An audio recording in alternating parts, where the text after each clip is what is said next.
Bonsoir à tous. Alors c'est vraiment la dernière ligne droite en vue du scrutin de demain. Les chefs des principaux partis ont multiplié les événements sur le terrain en cette toute dernière journée de campagne électorale.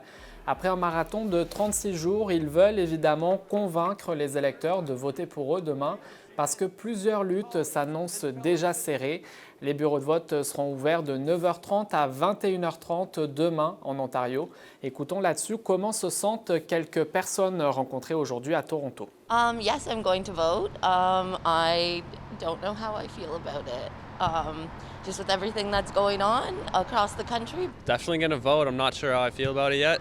Bien, c'est pas une question de la campagne, c'est comment que le gouvernement s'est arrangé durant la pandémie qui va vraiment, pour moi, décider cette élection.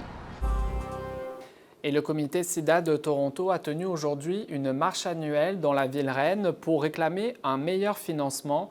L'organisme affirme avoir récemment reçu un avis de l'Agence de la santé publique du Canada concernant des coupes à son financement qui devraient survenir en 2022, ce qui pourrait donc menacer la qualité de ses services en matière de santé sexuelle et mentale.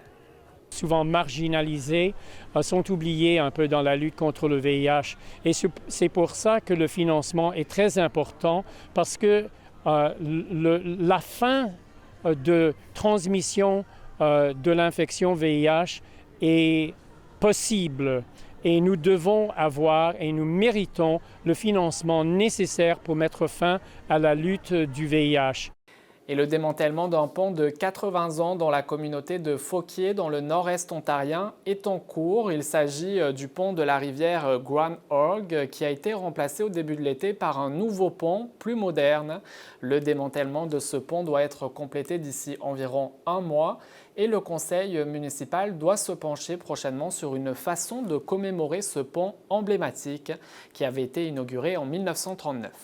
Je pense c'est de se préparer mentalement qu'on ne le verra plus dans notre visuel. Alors, je pense que c'est quelque chose qui va nous faire mal un petit peu au cœur parce que c'est quelque chose qu'on a toujours grandi ici. Bien, moi, et tous les gens de la communauté ont grandi avec la structure du pont de la route 11. Alors, je pense que c'est un petit deuil qu'on va vivre, mais on est très satisfait avec l'autre pont aussi.